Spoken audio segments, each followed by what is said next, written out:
پروژه های بزرگ اقتصادی در افغانستان، امیدها و نگرانی ها. دا آزاد جرگه ده.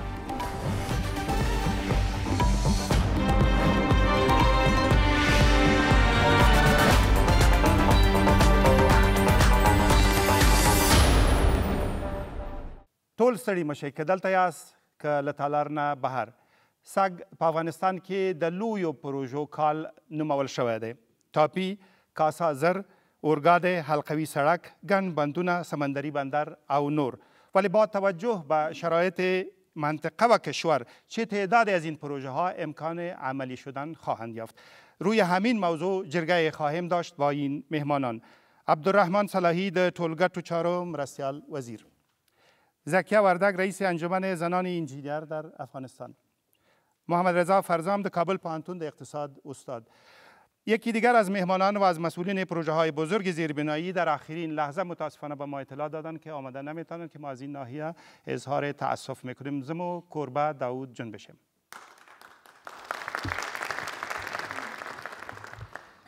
سوال اول از عبدالواحد فهیم است از ولایت کاپیسا در قطار سوم. ما به این رقم مطرح میکنم که آیا این پروژه های زیربنایی که در این کشور جریان داره آیا یا مثل پروژه های دیگه خیالی است یا واقعیت داره؟ صرف تشکر. استاد فرزام، خیال است یا واقعیت؟ بله، ببینین میشه به این سوال شما این گونه پاسخ داد که طرح برنامه‌های جدی زیربنایی که در افغانستان صورت گرفته یا حداقل در قالب طرح مطرح شده اینا خیالی نیست. مثلا شما دارین یک پروژه کنان به نام پروژه تاپی دارین، مثلا کازا 1000 دارین و تاپی عملا اجرایی شدنش در داخل خاک ترکمنستان آغاز شده و قرار است تا سال 2019 کاملا این پروژه تطبیق شود. یعنی در عرصه طرح این پروژه ها خیالی نیست، اما که در راستای عمل کردن یا در واقع تطبیق از پروژه ها دولت افغانستان چه مشکلاتی داره، این طبیعی است که ما با چالش های به شدت جدی مواجه هستیم که این چالش ها ممکن است که این پروژه ها را یک مقدار به تعویق بندازه. اما در نهایت افغانستان و منطقه ناگزیر هستند که در راستای تقویت همکاری‌های مشترک اقتصادی منطقه‌ای گام بردارند و اینا ناگزیر هستند که پروژه‌های بزرگ را در عرصه منطقه‌ای در عرصه اقتصادی تطبیق کنند تا اینکه از این طریق ما به توسعه، ما به صلح و ثبات پایدار در منطقه و در افغانستان دسترسی پیدا کنیم. از دیدگاه ما فعلا حداقل در کوتاه مدت ما با چالش‌های جدی در راستای تطبیق از پروژه‌ها مواجه هستیم، ولی اینا فکر می‌کنیم که نمی‌تونیم بگوییم که اینا یک خیال است. تشکر. لتاسې به واورو فکر کوئ هغه خبرو ته په پام سره په هیواد کې چې اوس باور تقریبا زیانمن شوی یا ټکنی شوی چې په ډیرو خبرو باور نکړي. ستاسې له نظر، از نظر شما، پروژه هایی که من نامش گرفتم، استاد نامش گرفت، از نظر شما خیال است یا واقعیت؟ تا چه حد شما مطمئن هستین یا اعتقاد و باور دارین که این پروژه ها عملی خواهد شد؟ شاه جهان عزیزی هم د خوست نه پوښتنه مې دا ده چې څو جزء لري. یو جزء ده چې دولت په دومره وخت کې په 14 یا 14 کالو کې کومه داسې پروژه عملي کړې ده چې اوس موږ دې ته غشو امید ولرو، یعنی د خلکو امید بیخي په صفر ضربي. دغه اوس سلما تقریبا بشپړه شوې ده. سلما 40 کاله کېږي تولې ونیو، 40 کاله. تاسې وایئ چې وعدې ډېرې وشوې ونه شوې، نو ځکه باور ونشوې. دا د یو بله ده چې ولې موږ په پردیو هغه تکیه کوو. لکه اوس موږ د برق هغه انتقال دغه نه د بل هیواد نه ولې په خپلو پروژو کار نه کوو. که اجازه په دې به وغږیږو، دا ښه موضوع ده. سوال دیگه در این زمینه یا نظریات فکر میکنین خیال است یا واقعیتی پروژه هایی که نام گرفته شد؟ بله. رحمت الله عرفان هستم از ولایت پکتیا. در طول سالیان متمادی هم وعده های شده از طرف رئیس جمهور پیشین حامد کرزی که گفته بودند که ما پروژه ها را براتون عملی میکنیم. در یعنی 30 سال میشه که یک پروژه که در پکتیا هست که بند موچلغوس تا فعلا جور نشده. وضعیت امنیتی خوب است اونجا، حالا فعلا مگم بالایش کار نشده. دیگه شما چقدر مطمئن هستین که این کارا به نحوه درستش پیش برود، وعده نباشد؟ بزرگوار در قطار اول ضابط شراب د لوګر ولایت. نو د افغانستان د موږ کور د صدایا ولې سابادیږي، موږ فخر پې کوو او شکر د خدای ادا کوو. دغه چې دا ورونه وایي چې دا موږ ته خیالي ښکارېږي، دې کې یو مطلب ده. مطلب یې څه ده؟ د مس عینک یو جهان شموله پروژه وه، قرارداد امضا شو، پروتوکول امضا شو، پیسې تحویل شو بانک کې، آثار عتیقه یې لوټ شو، پروژه اوس معطله ده. ولې؟ که موږ داسې اسناد نه لرو چې اثر دې لوټ شوي وي خو خو زه د همغه کلي یم، د همغه ځای یم. خلک یې مهاجر سو، اوس ګرځي، نه چا کور ورکړه، نه چا دروازه ورکړه، نه چا کړکۍ ورکړه. چینایانو نقشه ورته واچوله، یو جماعت یې آباد کړی ده. خب جوان دو قطارم جواد الله صدید هستم از ولایت کاپیسا. پروژه ها خود خیالی نیست، هرگاه دولت به ملت راجع کنم با همکاری ملت اگر بگه که کدام فرصت ها در یک ولایت با آمدن از این پروژه ها ایجاد میشه، کدام زمین های کاری، پروژه هیچ کدامش خیالی نمیمونه. همگی حاضر هستن تا کشور خود بسازن و هرگاه دولت خواهان امنیت خواهان ملت باشه در راستای ساختن از این زیربنا، ملت آماده است تا با دولت کمک کنه. ما میبینیم قراری که یاد شد پروژه مثل عینک و دیگر پروژه اوجا کارگر گرفته شد، اما از خود ولایت نبود، با خود مردم ولایت پروژه های زمین های کاری ساخته نشد. هرگاه دولت میخواد که پروژه جنبه عملی بگیره، باید از امون محل از مردم محل کمک همکاری بکنه در راستای تحقق دادن از این پروژه. امین خان له زابل ولایت نه په لومړي کتار کې دوی پوښتنه اخلو. د دغه ټاپي پروژو عاید به په کومو برخو کې مصرف سي او څه ګټې به ولري د افغانستان او افغانستان د خلکو ده؟ ډېره مننه.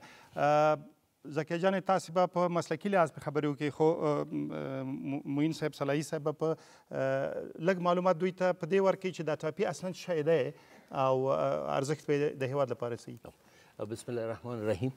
امروز الحمدلله در نظام حکومت وحدت ملی یک اراده مکمل سیاسی بر مبنای رشد پایه‌های اقتصادی کشور وجود داره و هر برنامه انکشافی نیاز به زمان داره. برنامه انکشافی کوتاه مدت نمیتونه که دستاورد داشته باشه، بلکه میتونه که به دراز مدت شامل یک مرحله شوه و مرحله از ضرورت گرفته، پیشنهاد گرفته تا مراحل سروی و پروژه سازی و تمویلش اجرایش یک زمان طولانی را در بر میگیره که تا این پروژه ها تکمیل شد. پروژه تاپی یکی از پروژه های ملی برای مردم افغانستان است که شما طوری که از نامش میفهمید که ترکمنستان و افغانستان و پاکستان و هندوستان در این پروژه شریک هستند. یکی از پروژه های ملی و زیربنایی رشد اقتصاد افغانستان است که سالانه برای مردم افغانستان یک ارزش حیاتی داره. یکی از او ارزش‌هایش است که برای مردم افغانستان استفاده از گازی که ترانزیت میشه برای مردم افغانستان میسر میسازه، به خصوص در ولایاتی که در این مسیر تاپی و پروژه تاپی که من میخوام یک روشنی بندازم که پروژه تاپی 1735 کیلومتر طول داره که 735 کیلومتر از داخل خاک افغانستان عبور میکنه. پس به این معنا که برای 735 کیلومتر مردمانی که در این مسیر قرار دارن و این شامل مستفید شدگان مستقیم این پروژه میشن از دو بخش. یک بخشش از کاری که اینا انجام میدن در این پروژه، دوری که بیشتر یک برادر ما اینجا اشاره کردن، دقیقاً در پروگرام تاپی است که از مردمانی که در این مسیر حضور دارن و زندگی میکنن زیادترین استفاده در قسمت کارشان شده. یعنی یکی از اهداف این پروژه ایجاد شغل است برای مردم. مورد دیگه که استفاده میشه از گازی که افغانستان من حیث سهمی ترانزیت میگیره و او را برای مردم برای استفاده مستفید شدگان میرسانه، یک استفاده دوم است. و از طرف دیگه یک امتیاز بسیار قوی که سالانه 300 میلیون دلار عواید خود داشت برای دولت افغانستان حق ترانزیت است. یعنی پروژه یک پروژه بسیار ملی و با ارزش برای مردم افغانستان است. شروع پروژه سال 2016 رقم خورده، برای 5 سال است این پروژه. یعنی دوامش بعد این پروژه 2016 تا 17 مرحله سروی و مطالعاتش تکمیل شوه، از 2017 به طرف ساختمان بره و تا سال 2020 تکمیل شوه و سال 2020 در ربع دوم یا ربع سوم به بهره برداری کامل سپرده شوه. این خودش میرسانه که این پروژه یک زمان معین برای 5 سال در بر میاد. تشکر. زکیه جان، استاد اشاره وکړه فرزام صاحب چې ترکمنستان چې د دې پروژې یو مهم غړی دی، خپل کار یې تقریبا د دسمبر په وروستیو کې منځنۍ برخه کې پیل کړ. افغانستان په دې به وغږېږو لا کار نه دی پیل کړی، که کار پیل شي څومره ښځینه انجینرانو ته او انجینرانو ته افغان انجینرانو ته کیدای شي د کار زمینه پکې؟ ډېر ښه سوال دې وکړله، خو په کمال د تاسف چې نن په افغانستان کې داسې یو شرایط راغلی دي چې زموږ ښځینه انجینران یې نشي کړی چې ساحې ته لاړ شي او په ساحه کې کار وکړي.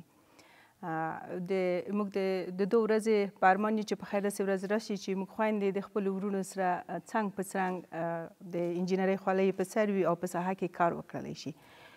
خو داسې موږ نشو ویلی چې موږ خویندې به په دې پروژه کې د حصه ونشي ودرلودلی. د دوه رقم حصه درلود. خبر دی چې یو څه کیږي تاسو سره او داسې په ټول افغانستان په دې موضوع باندې خبر دی. منظور مې له کاري برخې نه دی چې مثلا دغه وخت یې پیلوو تاسو دومره انجینران آماده کوي فلاني ځای ته به ځي داسې یو مشورو کې یاست؟ دا خو د دولتي پروژه ده او دولت پروژه بود به وقتی چې غواړي چې به بعضې کارونه معیا کې هغه به باید اعلان ته ورکړي.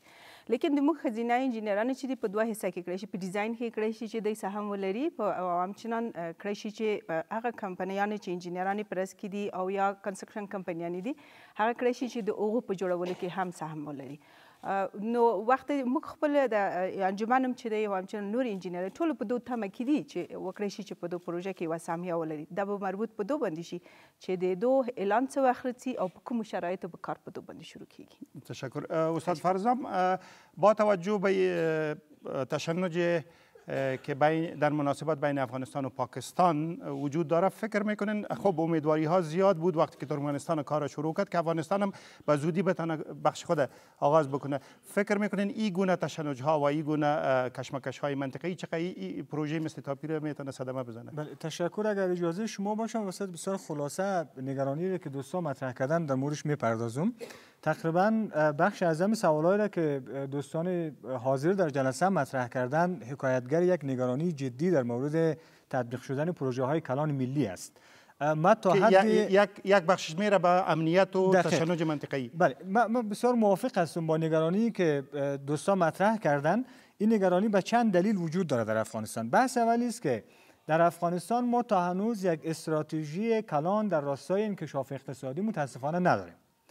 از یک استراتژی انکشاف ملی داشتیم که برای 5 سال ساخته شده بود و متاسفانه در ساختن استراتژی انکشاف ملی افغانستان 14 میلیون دلار به مصرف رسید، ولی در پایان 5 سال از استراتژی ما نتونستیم به 30% از اهدافی که در استراتژی تعیین کرده بودیم برسیم. بحث دیگه ای که بسیار جدی است بحث فساد اداری است. بزرگوار ما مطرح کردن که در میس عینک مثلا هیچ کار صورت نگرفته.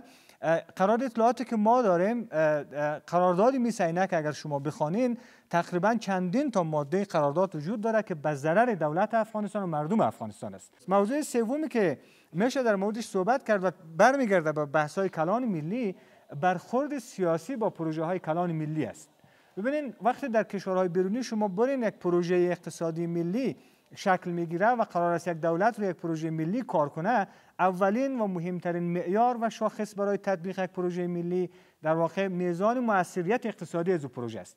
اما در افغانستان بحث موثریت اقتصادی در نظر گرفته نمیشه، بیشتر برخورد سیاسی صورت میگیره. در مورد پروژه تاپی 25 سال است که طرحش وجود داشته. این در سال 1995 برای اولین بار در افغانستان این مسئله طرح شده، ولی متاسفانه تا هنوز ما نتونستیم این را تطبیق کنیم. عوامل متعددی باعث شده که این تطبیق نشه. یک از عوامل جدی بحث‌های منطقه‌ای و تنش‌های سیاسی است که در منطقه وجود داره. تنشی که بین افغانستان و پاکستان وجود داره مانع تطبیق پروژه‌های کلان منطقه‌ای شده. مگر فکر نمی‌کنین که پاکستان خودش باید ذی‌نفع باشه که این پروژه‌هاش صحبت میکنیم؟ مثلا تنشی که بین هندوستان و پاکستان است مانع شده و نقش ایران به عنوان یک از بزرگترین کشورهای تولید کننده گاز و نفت در منطقه یک نقش بسیار جدی بوده. مثلا رقیب اصلی پروژه تاپی در منطقه در عرصه ترانزیت انرژی پروژه صلح است. پروژه صلح از خاک ایران میره پاکستان، از پاکستان میره به هندوستان. اگر پروژه صلح تطبیق شود، میزان مصرف از این پروژه تقریبا نصف پروژه تاپی است، هم برای هندوستان هم برای پاکستان، و به لحاظ موثریت اقتصادی هم برای از این کشورها بسیار مؤثر است و مهمتر است هم از زیربنای پروژه صلح تا مرز پاکستان آماده است. یعنی ایرانی ها از زمانی که پروژه تاپی طرح شده در واقع در تلاش از این هستند که به یک نحو مانع تطبیق پروژه تاپی شود. تشکر استاد. وقت فرصت خواهد داشتیم ادامه میتیم صحبت لتاسی وسوارو څومره په تاپی خبري است، فکر کوي څومره ګټې درته لري؟ بله در قطار چهارم سعید وحید مصور هستم از ولایت سرپل. معمار محترم گفتن که کار سروی پروژه تاپی در سال 2016 کار سرویش آغاز میشه الی سال 2017 ختم میشه و شما لطف کنین بگین که تا هنوز 2016 تقریبا بیش از 4 ماه گذشته 5 ماه کدام ولایت‌ها را سروی کردین، تا چه حد سروی کردین و چند فیصد سروی کردین؟ تاسو جوان در قطار بازم در پالوی شما در قطار سوم. صلاح الدین قاریزاده هستم از ولایت بدخشان. ما به عنوان یک شهروند این کشور بیشتر به این باور هستم که تطبیق همچون پروژه های بزرگ به خیال نزدیک است تا واقعیت. بنا به این دلیل که ببینین شما بزرگترین چالش از نظر ما فرارای تطبیق این پروژه ها امنیت است. چگونه ما انتظاری داشته باشیم از این حکومت که اینها میتونن که پروژه های بزرگی همچون تاپی و گازهای 1000 تامین امنیت بکنن و اینها تطبیق شود. نگرانی ما از این جهت است و از میهمانان عزیز پاسخ میخوام. با یک موضوع خوبی اشاره شد که امنیت، ولی فکر نکوي کله چې د امنیت خبره کیږي هغه ولایتونه چې دا پروژې د خاورو نه تیریږي خلک به په دې خاطر چې کار ورته پیدا شي ګاز او برق ترلاسه کړي خپله د دغو پروژو په تامین کې برخه واخلي. فکر کوئ ستاسې په سیمو کې تاسې په خپله خودتان آماده هستین از پروژه هایی که از مناطق شما میگذره دفاع کنین و امنیتش تامین کنین؟ بسم الله الرحمن الرحیم. زه واحده یم د ننګرهار ولایت څخه د کامې ولسوالۍ اوسېدونکی یم. تاسو پکې دلته د برق یادونه وکړه لکه نه موږ چې خپل سیند لرو د کونړ سیند، ولې د کونړ سیند څخه موږ استفاده نشو کولی د برق په باره کې؟ صلاحی صاحب نگرانی ها بود و پیشنهاداتی بود و شک و تردیدها هنوز وجود داشت. در یک مورد نگرانی همه مردم ما بجاست. بالاخره تجربه نشان داده که نگرانی برای از اینا وجود آمده.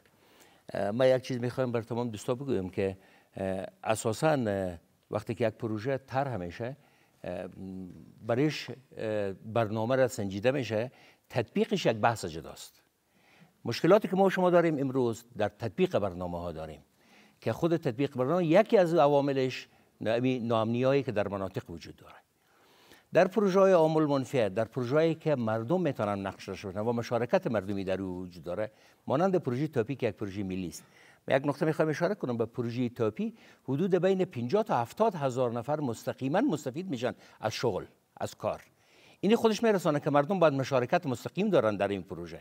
وقتی که مشارکت مستقیم داشته باشن، نقش مردم هم همین است که در تامین امنیت پروژه به خاطر منافع خودشان که مستقیما مستفید میشن باید او را حفظ کنن. ولی استاد یو پوښتنه موین صاحب دا و چې ترکمنستان خپل برخه کار پیل کړی دی، تاسو ول چې افغانستان یې پیلې، افغانستان اوس کم ځای کې د ټاپي په برخه؟ بالکل.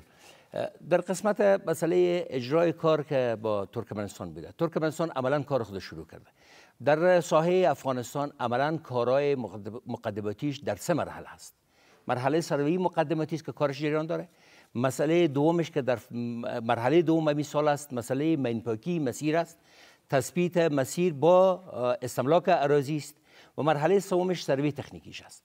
اینمی برنامه سال 2016 است که برای سال 2016 باید تکمیل شود. کار ساختمانی از سال 2017 شروع میشه که برای 3 سال کارهای ساختمانیش است که پیپگذاری مسیر به اساس همین مقدمات کار سروی ابتدایی و سروی تکنیکیش تکمیل میشه. پس به این معنا که این پروژه خودش سال شروعش برای افغانستان سال 2016 بوده که عملا کارهاش در همین سروی ابتدایی شروع است.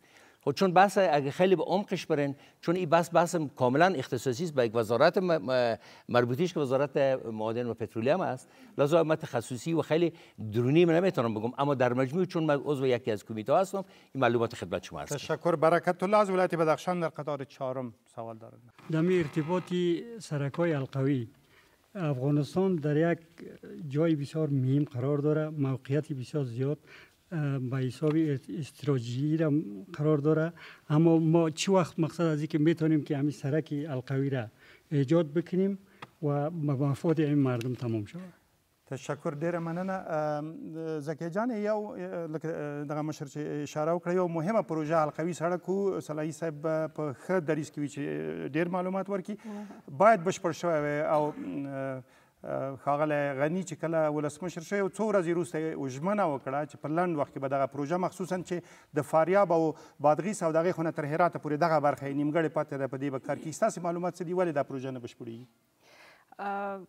موږ ټول پوهېږو چې د افغانستان کې فعلا چې نظر په دې چې په اول خو د موږ په دولت کې یعنی بعضې مشکلات شته دي دوهم دو خاطر چې په دوه منطقو کې یا د امنیت د خاطره د د پروژې همچنان د خاطر شاته پاتې شوی او دریم لکه چې تاسو وایي چې موین صاحب شاید په دوباره کې زیاتر معلومات ولري نو زه فکر کوم چې د اقتصادي نگاه به هم یو مشکل وي چې د پروژې د خاطر چې یو شی چې ماته معلوم دی له انجینیرانو سره مشکل وو او هغه بهرني انجینران او هغوی یعنی د حکومت د افغانستان د حکومت او د ترکیې انجینرانو شرکت ترمنځ دعوا وه او چې شرکت هغو کار خوشی کړی حکومت وایي چې دوی پیسې وړي دوی وایي چې موږ ته امنیت تامین نه کوم کار نشو کولی دا د امنیت یو علت و د خاطره ترکان چې تللي دي نه تنها ترکان د موږ په ملت کې ډېر داسې خارجي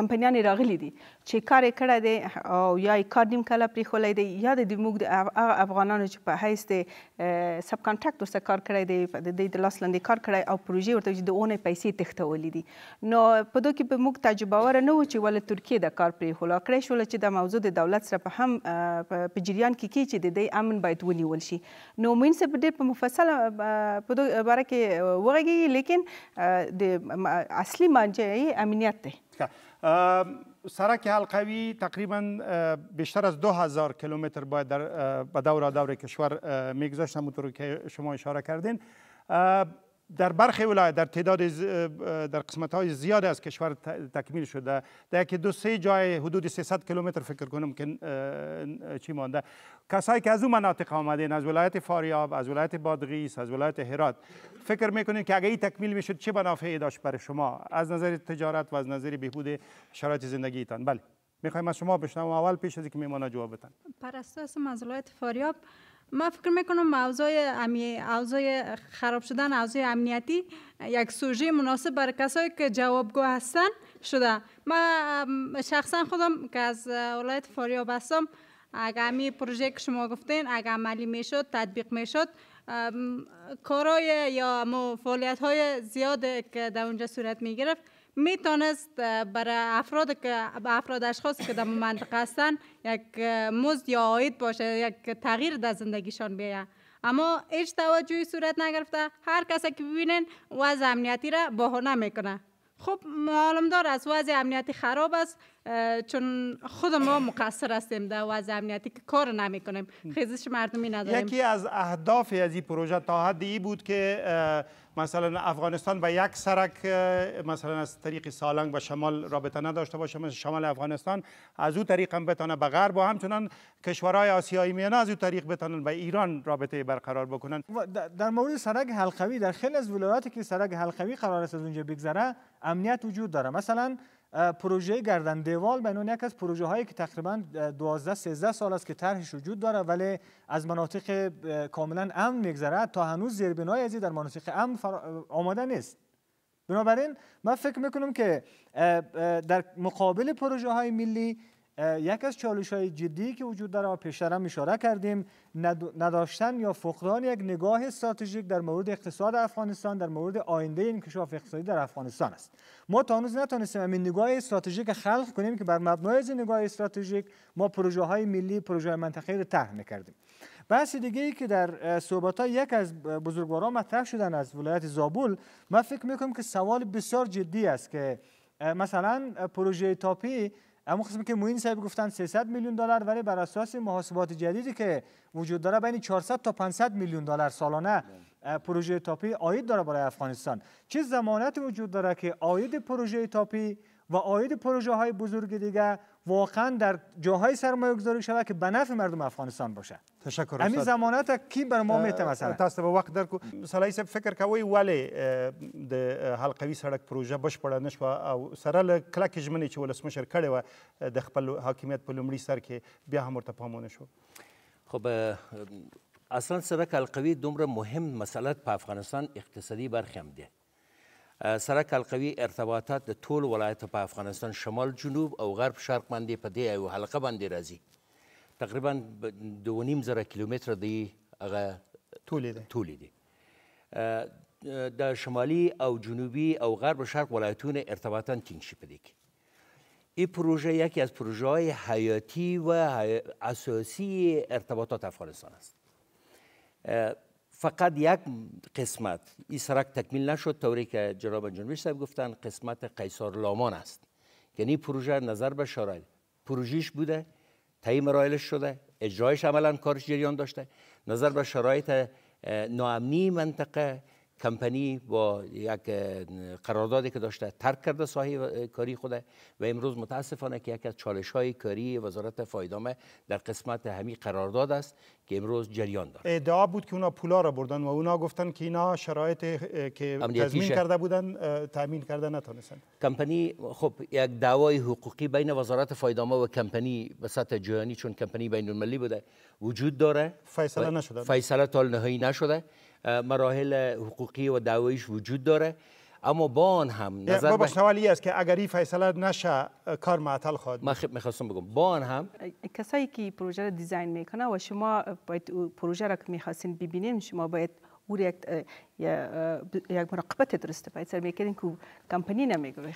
کمپانی افغان در هر حالت خود بیچاره میباشن کار ختم میکنن. که افغان کمپانی تور کرده که دیش لیکن کمپانی خارجی برتن اعلام میتن میرن و باز شما هم رشن جنجال میشه. خانم وردک بسیار موضوع خوب اشاره کردن. خوشبختانه که این مفکوری شما امروز در وزارت فایدامه عملا میخواد که کارهای عملی خود میکنه. شما میفهمید که پروژه بزرگ جزء کمک‌های جامعه جهانی است. دولت افغانستان در قسمت بودجه اختیاری خود توانمندی پروژه انکشافی مانند سرک القوی را نداره، مگر اینکه از جامعه جهانی ما منابع کمک و تمویل داریم که بانک جهانی است، بانک اسلامی است، بانک انکشافی آسیایی است و غیره و غیره. اینا شرایط خاص خود در قسمت انتخاب داوطلبی بین المللی را نظر به ظرفیت‌های کمپانی‌ها دارند. متاسفانه در گذشته طوری بوده که پروژه وقتی که طولش زیاد بوده با همون قدر ظرفیت‌ها و معیارها را باید بالاتر محاسبه می‌کردن که به داوطلبی و رقابت کمپانی‌های خارجی اشتراک می‌کردن. امروز تر در وزارت فایدامه است که ما پروژه بزرگ را به لات‌های مختلف کوتاه بسازیم، خود بسازیم و این را به مطابق بسازیم به اون ظرفیت‌های افغانی خود که توانمندی را کمپانی‌های افغانی ما داشته باشند، دلسوزانه و متعهدانه در قبال این پروژه ملی کار را انجام بدن. تشکر. که این مسئله است که ان شاء الله تعالی وزارت فایدامه در این قسمت وظیفه خود پیش میبره. در قسمت از اینکه فرمودین که پروژه سرک القوی اگر دعواش نمی، امروز هدایت جلالتمآب رئیس جمهور در مورد این پروژه هست که قسمتی که کار شده کمپانی‌های عملاً ما به شما اطمینان میدم که کارهایی که کمپانی خارجی میکرده کارهای اجرایش کمپانی افغانی ما میکردن که بیشترش از این مناطق گفتن رئیس جمهور حکم کرده که چی شود؟ فقط هدایت دادن که در قسمت دو لوتی که کارهای عملیش مقداری انجام شده دوام کارش با قراردادهای جدید با کمپانی‌های داخلی صورت بگیره و این پروژه کار عملیش توقف نکنه. که این خودش یک نوید است برای مردم افغانستان و خصوص مردم زمانش تعیین نشده. کار پروسیجرش جریان داره که ان شاء الله تا 2 ماه دیگه این پروسیجر تکمیل میشه و کار عملیش طوری که خواهر ما گفتن از ولایت میمنه که در اون منطقه است ولایت بادغیس کار عملیش جریان پیدا کنه و کار پروژه سرک القوی توقف نکنه. دعوایی که کمپانی بین با وزارت فایدامه داره به جایش یک دعوای حقوقی است که جدا از این بخش. تشکر. د آزاد جرګه د دوام لري. آزاد جرګه د افغانستان د ملي رادیو تلویزیون او بی بی سی ګډه خپرونه ده پر تلویزیون، پر رادیو او آنلاین. ما شما را تشویق میکنیم که در برنامه‌های بعدی مهمان ما باشین. اگر میخواین مهمان شوین و شماره 0704 60 60 60 زنگ بزنین او دغه راز اوپن جرګه زموږ د فیسبوک او ټویټر او انستګرام پاڼې دي، کولای شئ هلته لاړ شئ که غواړئ خوښ یې کړئ او از این طریق هم میتونین نامه‌تان به ما بفرستین. خپرونه د صدیق الله قریشي په پوښتنه غزو چې له نورستان ولایت نه راغلی دویم کتار کې ناست دی. د ریل پټلۍ موږ ته څه ګټه لري؟ سوال اول هم دا ده. دویم سوال هم دا ده چې څومره وخت کې څومره سیمو ته رسیږي. ډېره مننه. د ډیره ښه موضوع ده. علاوه له حلقوي سړک نه چې خبرې پرې وشوې، اورګاډی یو مهم شی دی چې افغانستان شاید په نړۍ کې په لږو هیوادونو کې راشي چې دغه اسانتیا نه استفاده نشي کولی. زکي جان مهرباني وکړئ یوه کوچنۍ پټلۍ د 80 کیلومتره په حدودو کې مزار شریف ته غځېدلې چې هغه هم ډېر محدود کار کوي، ولې نورې پروژې نه بشپړېږي او ستاسې معلومات څه دي او څنګه کېدلی شي چې کار یې چټک شي؟ بکه تاسو ته زه بیا هم چې بوین صاحب شاید تاسو ته بهتره معلومات راکړي لکه څومره معلومات چې زه لرم نسبت به د ورور نه چې موږ د چیش دپاره د دو پټلۍ نه استفاده کړلی شو اصلا د پټلۍ د دو دپاره جوړېدله چې افغانستان کې وکړی شي چې ترانسپورټي لاره آسانتره او بهتره شي او وکړی شو چې موږ ګاونډیانو ته چې مملکتونه چې د موږ تر څنګ سره دي دغو ته موږ وکړی شو دسترسي پیدا کړو او د خپل معادن چې دي که نه باید موږ د معادن چې لرو وکړی شو د دوی په طریقه خپل ګاونډي مملکتو ته د تجارت په حیث باندې استفاده وکړو نو اصلا د دوی دپاره د ریل پټلۍ چې یعنې جوړېدله د دوی دپاره د مقصد یې جوړېدل لپاره لیکن ولې کار مخې ته تللی پاتې شوی څو علت لري ما په نظر اول دا چې موږ افغانستان یو کوهستاني مملکت دی چې د ریل پټلۍ جوړول په دوی کې مشکلات ډېر زیات دي وخت چې سروې شوې ده او د دوی ډېر زیات مصارف ډېر زیات لوړ دي د اقتصادي د دغه نه ډېرې زیاتې پیسې د دوی لپاره په کار دي چې دا پروژه ختمه شي دوهمه د هغو ساحو نه چې ریل پټلۍ تېرېږي ډېرې ناامنې ساحې دي نو دوی د خاطر د دوی پروژه تر اوسه پورې مکمله شوې نه ده او شاته پاتې شوې ده نو دوی په علت باندې د یو کمکی حصه چې موږ په د هرات خوا کې لرو او د سمت شمال خوا کې لرو ډېره یوه کمکی حصه ده در حال کې چې باید د سمت شمال نه راشي د موږ جنوب خواته د هغو څخه وصل شي د هغو نه باید داسې په جلال آباد خواته د پاکستان څخه باید وصل شي د پاکستان نه باید جلال آباد ته راغلی وای د جلال آباد نه باید کابل ته راغلی وای نو چې وکړلی شو د موږ اصلا د اصلي مقصد دپاره چې د موږ د ترانزیت د ترانسپورت دپاره استفاده ترې وکړو وکړی دوغونه استفاده وکړو. استاد فرزام یکی از با توجه به سوالی که مطرح شد یکی از پروژه هایی که بسیار هم روش صحبت می شد پروژه تات بود که بعد از تاجیکستان از طریق ولایت شمالی افغانستان از جمله مثلا کندوز و بلخ و فاریاب فکر می شبرغان باید میگذاشتن به آقنه چرا فکر میکنند که این پروژه ها و همچنان پروژه هایی که با ایران بود پروژه هایی که با پاکستان بود اصلا درکی از اونا نیست و حرف در موردش مطرح نمیشه؟ بله چندی قبل جناب رئیس جمهور گفتن که قرار است این پروژه که شما ازش یاد کردین که در افغانستان به کمربند ترانزیتی آسیای میانه وصل کنه می خط آهن قرار است به زودی موافقتنامه از امضا شود و بره به مرحله اجرایی شدن اما من فکر میکنم که هنوز زود است که پروژه های بزرگ مثل خط آهن در افغانستان تطبیق شود به دلیل مشکلات متعددی که ما متاسفانه در اینجا داریم. مشکل اول باز هم میشه گفت که اما قسمی که خانم وردک هم اشاره کردن بحث پولی از این پروژه هاست به خاطر که ساختن خط آهن پولی بسیار بیشتر لازم داره و افغانستان مگر این پول کشور نمیده مثلا دمی پروژه تات بانک های جهانی از جمله بانک انکشاف آسیایی وعده سپرده بود که شاید تمویل کنه بخشی از ایره چرا توجه نمیشه که تمویل کننده های بین المللی به این جلب شود؟ احتمالاً این پروژه زیر کار باشه من خیلی با جزئیات نمیفهم که چی چالش های واقعا در مقابل تطبیق شدن تنها این پروژه رو در نظر نگیر به صورت کل چرا افغانستان حکومتش مقاماتش نتونستن تمویل کننده های بین المللی را به این پروژه های مهم جلب بکنن؟ ببینید در مورد تمویل کنندگان بین المللی بر اساس مطالعاتی که صورت گرفته در جریان 14 سال گذشته بخش اعظم کمک‌های جامعه جهانی در افغانستان آمده در پروژه‌های درازمدت و زیربنایی سرمایه‌گذاری نشده متاسفانه. مثلا احصای دقیق وجود داره که 80% از کل کمک‌های جامعه جهانی در پروژه‌های کوتاه مدت سرمایه‌گذاری شده و به می دلیل است که امروز پس از 15 سال پس از 14 سال افغانستان یک اقتصاد کاملا وابسته به کمک‌های جامعه جهانی است. یعنی تمرکز بالای پروژه‌های زیربنایی، تمرکز بالای پروژه‌های بنیادی که منجر به تقویت ظرفیت اقتصاد داخلی افغانستان میشد روی از این پروژه‌ها هیچ گونه تمرکزی متاسفانه صورت نگرفته. اگر یک مقدار کار هم صورت گرفته این کارها به شدت ناچیز است. یک دوم رئیس جمهور وقتی به اصطلاح آمدن در افغانستان و حکومت تغییر خورد حکومت وحدت ملی به وجود آمد اعلان کردن که ما می‌خوایم افغانستان با چهارراه تجارت و ترانزیت در منطقه تبدیل کنیم و از طرف دیگه افغانستان عضویت سازمان ترانسپورت بین‌المللی را هم کسب کردن.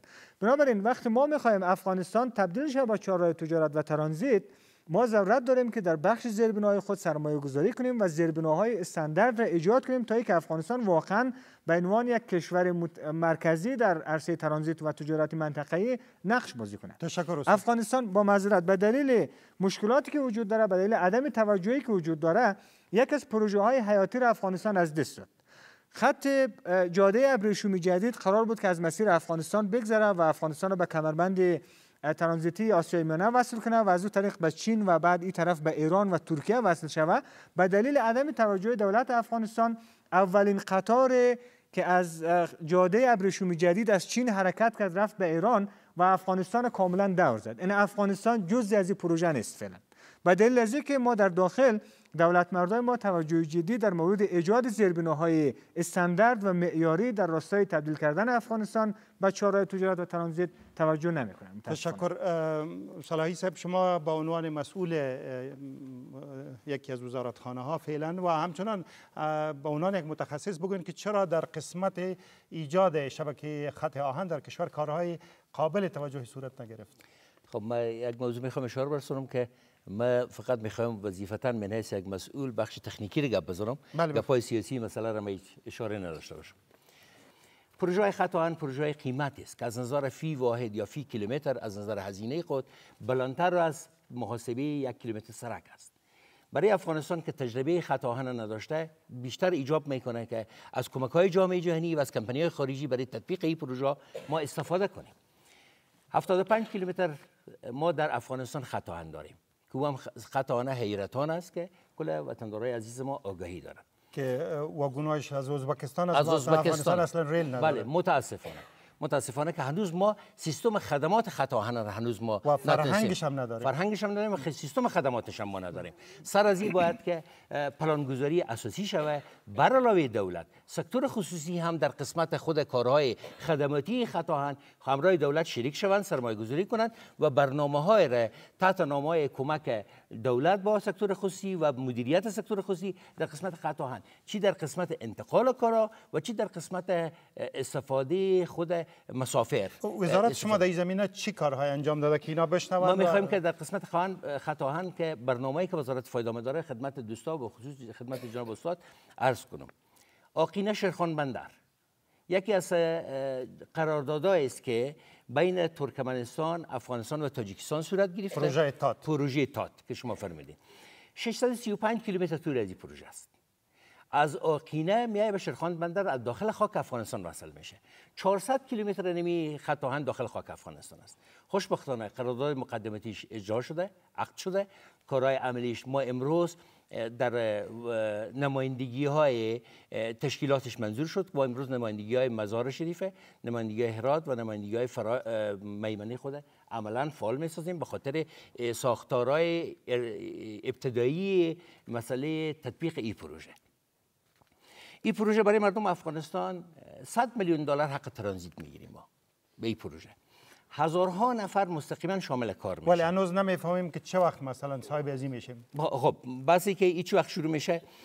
این پروژه ما دقیقاً کامل تاریخ چیشه ما تطبیقش من متاسفانه که ندارم که میتونستم به خدمت از اینم عرض میکردم. و تمویل کننده هاش میدانیم که کی خواهد تمویل کنندش در قسمت اول بانک آسیایی است، بانک جهانی است. مجموعی کسانی که در این حمایت میکنن کشور خود سازمان اتحادیه همکاری‌های سارک است که از این پروژه ما حمایت میکنه، G8 است که از این پروژه حمایت میکنه، سازمان کشورهای همکاری اقتصادی منطقه‌ای است که ایکوست از این پروژه ما حمایت میکنه. یک پروژه اقتصادی منطقه‌ای است. تشکر. در قسمت دیگه هم میخوام یک اشاره بکنم. خط آهن خاف هرات یکی از پروژه است که به کشور ایران همکاریش بوده که 2 لاتش داخل ایران تکمیل شده بوده، 1 لات داخل افغانستان. مرحله چهارمش خوشبختانه بر شما اطمینان میدم که ایتالیایی‌ها موافقت کردن 92.5 میلیون یورو را با قراردادش وزیر خارجه کشور ایتالیا. چقدر زود میتونیم صاحب ازی شویم؟ ما این پروژه عملا کارش توسط ایران منتظر قرارداد لات 4 بود که ایتالیا قراردادش تمویلش حمایت کرد. لات 3 تکمیل میشه تا 1 سال دیگه و لات 4 سرویس عملا شروع شده. تشکر. وزیر صاحب فایده‌مند داره که از برنامه در اینجا حضور داشتن و اونا هم وعده های از این قبیل داده بودن. ما در جرگه آزاد بعدا تعقیب خواهیم کرد که مثلا اونا یک موضوع استملاک زمین هایی که در مسیر خط آهن وجود داره ای را مطرح کرده بودن که امیدوار هستیم این مسائل حل شده باشه و موضوع تمویلش که این سبب هم گفتن ایتالوی ها قرار است پولش بپردازن.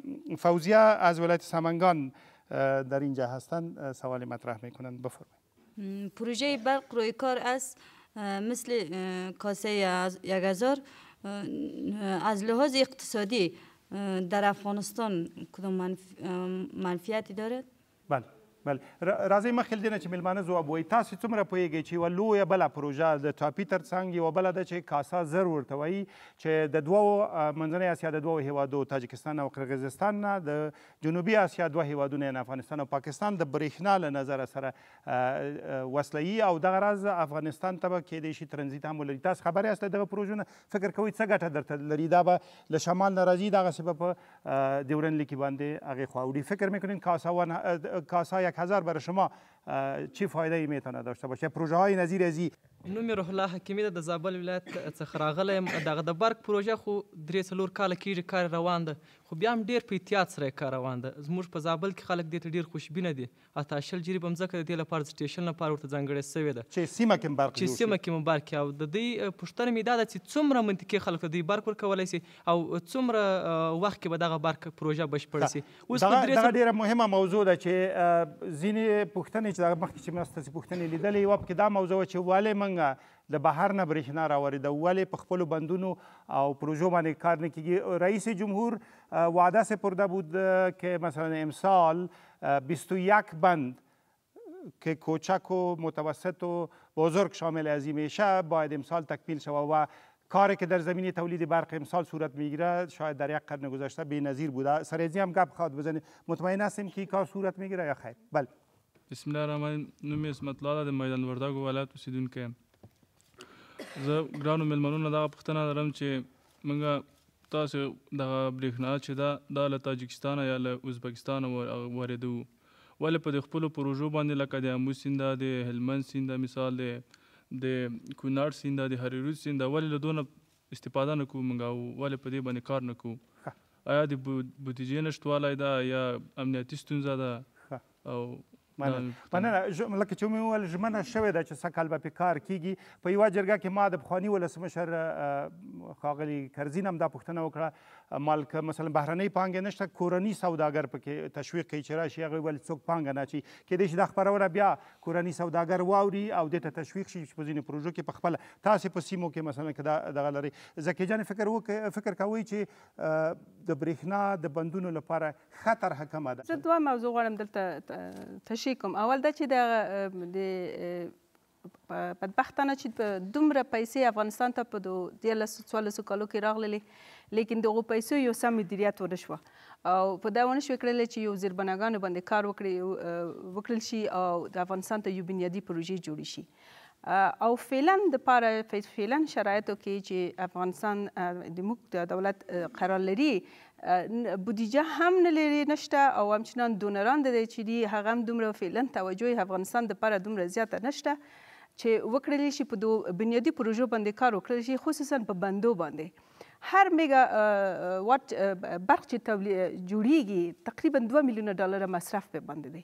نو دا د میلیاردو ډالرو خبره ده چې باید موږ وغواړو په خپلو بندو باندې پیسې مصرف کو او خپل بندونه جوړ کو.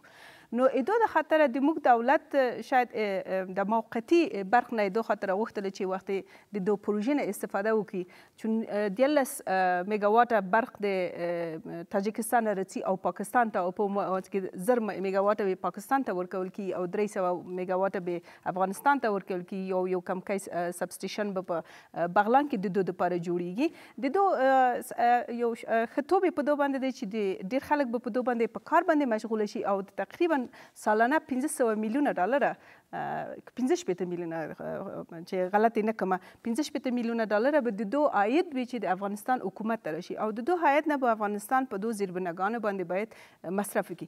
افغانستان چې باید داسې یو طرحه جوړه کړي د حکومت او په رس کې د خپله ولسمشر باید وي چې هغو په خپله ډېرې اقتصادي طرحې جوړې کړي دي چې موږ وکړلی شو خپل زیربناګانو کې یعنی خپل بندونه وکړی شو چې جوړ کړو او په خپل ځان خود اکتفا کړو دا وشي چې وخت چې موږ په دو باندې تاسو باید متيقنه اوسئ چې د موږ همسایه‌ګان دا نه غواړي چې موږ خود اکتفا ووځو او هغه حاکمیت فعلا چې موږ په خپل اوبو باندې موږ حاکمیت ولرو دا د نشي زغملی نو د خاطره هر چې د ناامني د وجه هم دغه د چې افغانستان د موږ ډېر ګاونډیان غواړي چې موږ افغانستان همیشه دې ته لپاره احتیاج ووسي د دې برخې ته احتیاج ووسي. دغه تصویر ته چې تاسو وړاندې دې ته په پام سره کېدای شي بندونه زر جوړ نه شي ولې ولسمشر ژمنه کړې چې په سږ کال کې به جوړېږي. ولسمشر ژمنه کړې د موږ لپاره ډېره د یوه خوشحالۍ ځای دی چې لیکن د 21 بندو جوړولو په دو کې تقریبا یو بند چې جوړېږي د هغو دپاره یو کال فیزیبیلیټي سټډي پکار ده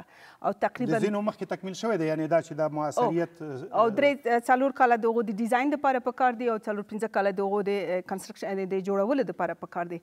نو دا یو ډېر خوشایند خبر دی چې رئیس جمهور ورکړی چې موږ دپاره 21 بند نظر لاندې لري نو دا به د دولت خلک به په دو کې بهتره تاسو ته هغه درکړي چې په کومو شرایطو باندې کیدای شي چې د 21 بند جوړ شي اما نظر په تخنیک باندې یو کال فیزیبیلیټي سټډي پکار دی 2-3 کاله ډیزاین پکار دی او 2 کاله هم د جوړولو لپاره تشکر. استاد فرزام کاسا 1000 و مسئله برق در افغانستان بفرمایید. تشکر.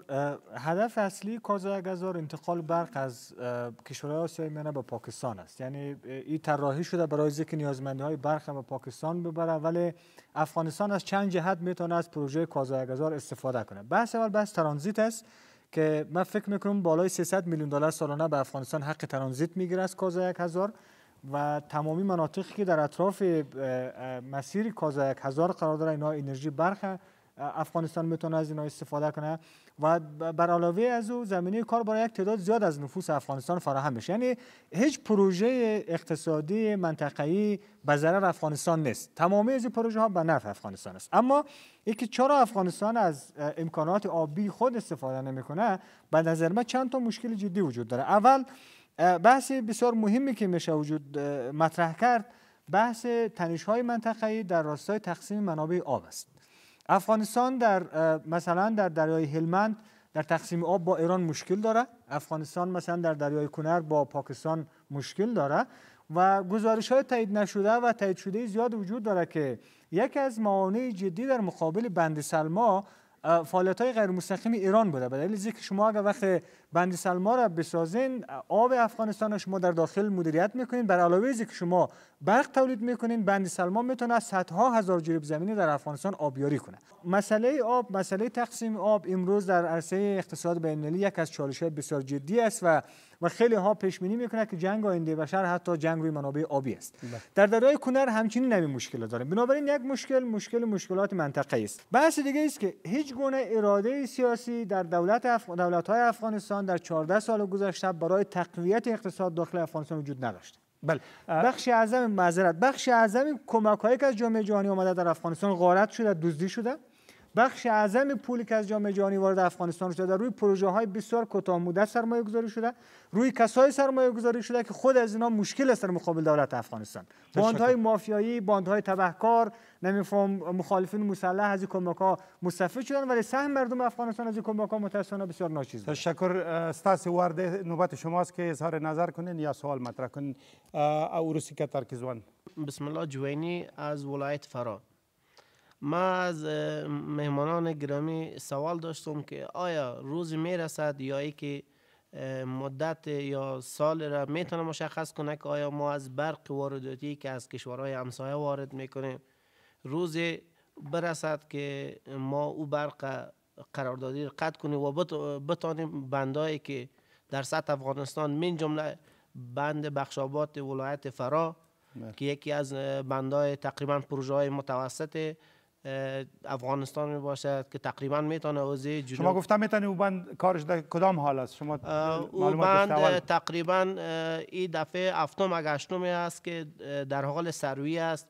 این پروژه را سابق هند گرفته بود که بازو لغو شد و این قرارداد به پاکستان داده شد و پاکستان هم این سروی را شروع کرد و مداخلات کشورهای همسایه مثال ایران و دیگه همسایه‌ای که بود. تشکر. خانم در اونجا قطار آخر میرمن مهربانی وکړئ. الرحمن الرحیم. قطبی هستم از ولایت جوزجان. بند کار امی برق چی وقت آغاز میشه و چی وقت ختم میشه؟ کدام بند منظورتان؟ سلما. بند سلما تقریبا رو به کاراش تمام شده و تا جایی که شاید موین صاحب معلومات بیشتری داشته باشند، هند وعده سپرده که در ماه‌های اخیر تمام پروژه را به افغانستان تسلیم بکنند. شما بفرمایید قطار سو. دلقنبک عینی هستم، باشنده ولایت جوزجان. قسمی که شما در مورد بندها و در مورد شرکت‌هایی که از خارج میان و این بندها را مثلا جور میکنن، بند سلما و یا دیگه پروژه را اینو بازسازی میکنه، آیا افغانستان انجینر نداره؟ آیا مردم افغانستان در اینجا که در افغانستان زندگی میکنه در اینجا شرکت های افغانی نیست که این پروژه را بگیرن و خودشان جور بکنن و سرمایه در داخل افغانستان بیان؟ انجینرها داریم، لیکن 20 سال جنگی که بوده تجربه کاری انجینرهای ما بسیار کم ساخته. تاسو دا منی چې یعنی بهرانیان خی په نه په بعض موضوعات کې په ټولو کې نه. مننه. امیر قاسم شاه له خوست ولایت نه پنځم قطار کې د دوی نه پوښتنه اخلو.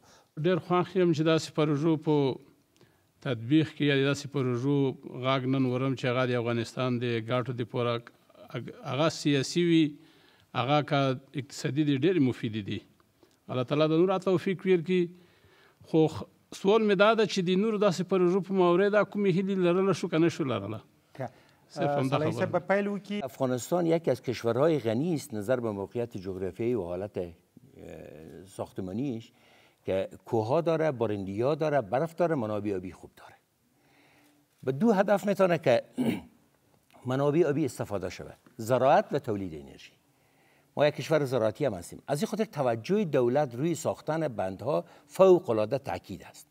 ما را به حد خودکفایی میرسونه از دو منبع: تولید انرژی و از طرف دیگه منابع که به ارتباط زراعت است، که زراعت میتونه چرخ صنعت ما را و تجارت ما را با موجودیت انرژی این حرکت بده. در قسمت ساختن بندهایی که اشاره کردن، بند سلما یک بند اساساً یک بند زراعتی است. در پهلو 42 میگاوات برق تولید میکنه. یعنی هدف اصلی بند سلما ساختارش زراعت است، آبیاری است. خوشبختانه این پروژه تکمیل شد از نظر ساختمانی.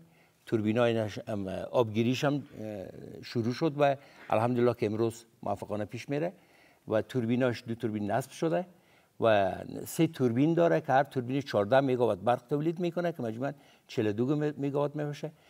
الی 6 ماه آینده انشالله باید برقش هم فعال باشه و استفاده از بند برق سلما در جریان شبکه‌های ولایت هرات شامل شود.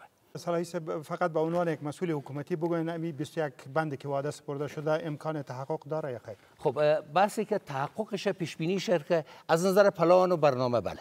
از نظر پلان و برنامه بله. از نظر اجرایش که من پیشتر در حوزه سرکسازی هم برای شما خدمت شما عرض کردم، پلان و برنامه‌های کاری ما کلا تنظیم شده است که ما کارهای خود انجام بدیم. اما از نظر خود امکانات کاریش دولت توجه فوق العاده داره که در قسمت تطبیق برنامه عمده‌ترین چالشش که است مسئله تامین امنیت پروژه است بگیره و در قسمت ازی که کشورهای حامی و کمک کننده پولی که برای افغانستان میدن اونا هم آرزو دارن که این پول باید در افغانستان مصرف شود. سالم مصرف شود و پروژه نتیجه سالم خود. تشکر. فرزام صاحب یو بل مهمه پروژه د افغانستان لپاره کې دی شي د چابهار بندري په دې باندې لږ وغږیږي څه ګټې افغانستان ته درلودلی شي او په کوم پړاو کې اوس؟ بسیار زیاد تشکر. سوال خیلی خوب است. پروژه چابهار یک از پروژه های بسیار حیاتی منطقه‌ای دیگه است که برای افغانستان هم تقریباً از اهمیت فوق‌العاده استراتژیک برخوردار است. ببینید یکی از بزرگترین کشورهایی که با افغانستان روابط اقتصادی و تجارتی دارد کشور هند است. قبل از اینکه پروژه چابهار طرحش مطرح شود، دسترسی اجناس افغانستان با مارکت هند و از مارکت هند به مارکت افغانستان از طریق خاک پاکستان صورت می‌گرفت و تجار ما در داخل خاک پاکستان با صدها تا مشکل و چالش مواجه بود.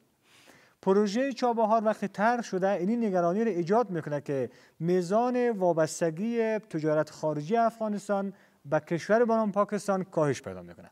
به دلیل از اینکه افغانستان میره به ایران، مسیر ترانزیت افغانستان به بندر چابهار، از طریق بندر چابهار بندر دریایی وجود داره، با کشور هند ما میتونیم بسیار راحت تجارت انجام بدیم. از طرف دیگه بر اساس محاسباتی که وجود داره مسیر چابهار دسترسی افغانستان با مارکت هند بسیار ساده تر و به اصطلاح به لحاظ زمانی فاصله را کمتر میسازه، نظر به اینکه ما بریم به کراچی و از طریق خاک پاکستان به هندوستان وصل شویم و هند به آسیای میانه از طریق افغانستان هم دقیق. این بحث مربوط به افغانستان است. اما بحث دیگه است که وقتی پروژه چابهار تطبیق میشه، پروژه چابهار نه تنها برای افغانستان بلکه برای تمامی کشورهایی که در این طرف در آسیای میانه وجود داره از اهمیت فوق‌العاده استراتژیک برخوردار است. کشورهای مثل ترکمنستان، ازبکستان اینا میتونن از طریق خاک افغانستان، از طریق استفاده از بندر چابهار، از پروژه چابهار دسترسی پیدا کنه به بندر دریایی و از اون طریق به مارکت هند و حتی کشورهای ترکیه و کشورهای بیرونی.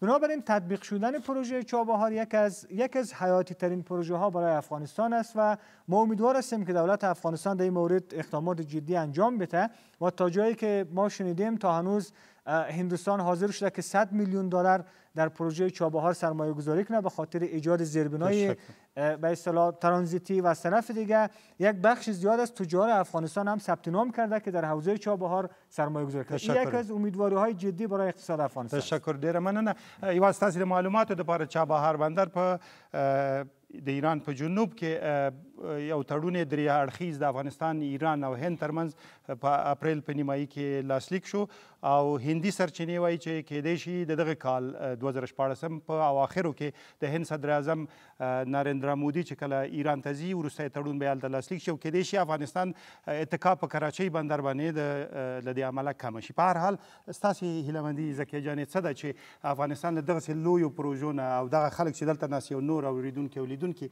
څه هیلهمندي درلودلی شي چې ځینې به یې په کومو مثلا اورګاډی یا مثلا د ټاپي پروژه دا بله څومره زر عملي کېدای شي او د دې نه پرته نورې کومې پروژې زر عملي کېدای شي او څنګه باید عملي شي؟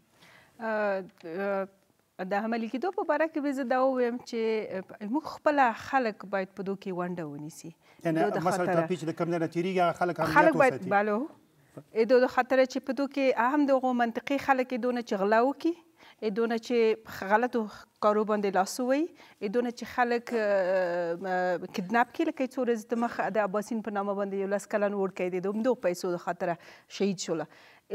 دونه د خلک د خپل منطقه باید د خپل د حکومت سره باید د مټ پر مټ یو ځای شي او د دغو ځای د امنیت ونیسي چې وکړلی شي پروژه په سمه طریقه باندې مخې ته لاړ شي. موږ همیشه شکایت کوو چې د موږ په حالاتو کې پاکستان لاس لري، د موږ په حالاتو کې ایران، دا وجه هم موږ په خپله کېدلی شو. د خاطره که موږ وغواړو کړی شو او د خپل د منفعې نه د خپل د جایداد نه په صحیح طریقه د هغو نه موږ وکړلی شو دفاع وکړو، نو بس د دې مداخلت په دو کې کمه کېږي. نو یګانه طریقه هم دغه ده چې د خپل د حکومت سره د مغو منطقې اهالي چې څوک اوسېږي یو ځای د هغو د امنیت دپاره کار وکړي. په دو طریقه باندې په ضدترینه فرصت او په بهترینه وجه باندې به هغه پروژه ختم شي. هم به تاسو ته د عاید راشي، د اقتصاد نګانه کار به پیدا شي و هم د تاسو به مسونه وي چې د دغو یو احساس مسؤلیت چې کړی، دغه احساس مسؤلیت به مو هم ادا شي چې خپل افغانستان ته خپل ملک ته هم تاسو یو شی کوي. او په عین حال کې باید ټوله ټولنه مثلا په پروژو باندې یوه خوله هم وي. وروستۍ ناندرۍ چې کله د ترکمنستان د برېښنا په اړه را پیدا شوي دي چې ځینې وایي چې مثلا دا د سالنګ د لارې د بغلان د لارې راشي او پخوا یې طرح دا وه چې د بامیانو له لارې تېرې شي. په دې اساس دغسې لویې پروژې یوازې په ملي یووالي باندې د خلکو په یووالي او په یو لاس کېدو او د دوی په ملاتړ باندې کېدای شي ترسره شي. ډېره مننه.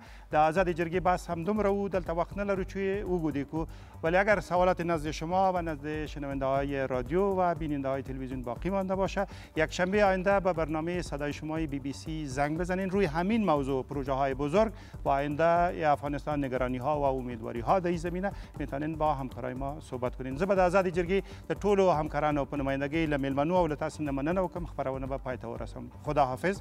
به خدای پامان.